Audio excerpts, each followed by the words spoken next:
রোজকার মতন সকালবেলায় বেড়াতে চলে গেলাম পার্কের দিকে।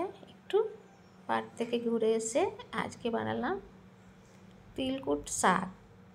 তো তিলকুট শাকগুলো আমার বাগানেই ছিল, পেড়ে এমনি করে প্রথমে পাতাগুলো ভেঙে নেবো। থেকে শাকটা তৈরি হয়েছে এমনি। পাতাগুলো ছিঁড়ে নেবো, আলাদা করে নেবো। দেখুন পাতাগুলো আলাদা করে ধুয়ে তারপর এটাকে বটি দিয়ে কুচিয়ে নেব।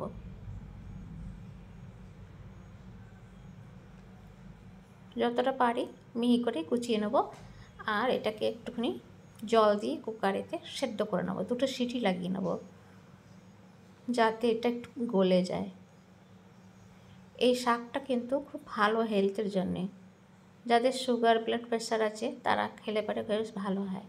শাকটা কুচিয়ে আমি প্রথমে রসুন, জিরে আর শুকনো লঙ্কা ফোড়ন দিয়ে পেঁয়াজটা ভেজে নিচ্ছি। শাকটা আমার ওদিকে সেদ্ধ হয়ে গেছে। সুপ্রভাত বন্ধুরা, আশা করি আপনারা সবাই ভালো আছেন, আমিও ভালো আছি। পেঁয়াজটা বেশ গোলাপি রঙের ভাজা হয়ে গেছে। এর মধ্যে দেবো আমি শুধু হলুদ দেবো আর লঙ্কার গুঁড়ো, নুন দেবো।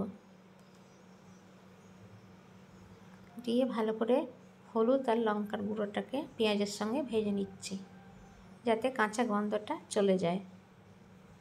একবার এমনি করে তিলকুট শাক বানিয়ে খেয়ে দেখতে পারেন, বেশ ভালো হয় খেতে। কিন্তু দিয়ে দিলাম অল্প করে বেসন দিয়ে ওটাকে খুব ভালো করে ভেজে নেব যতক্ষণ না তেল ছাড়ছে না।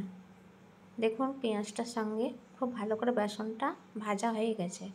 এবার যে শাকটা সেদ্ধ করে রেখেছি শাকটা দিয়ে এবার ভালো করে ভাজতে হবে। শাক সেদ্ধ জলটা কিন্তু ফেলে দিতে হবে, একটু তিতকুটে হয়।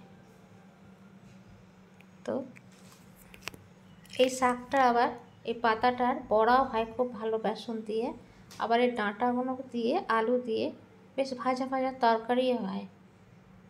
তো আজকে আমি পাতাগুলো দিয়ে শাক বানালাম।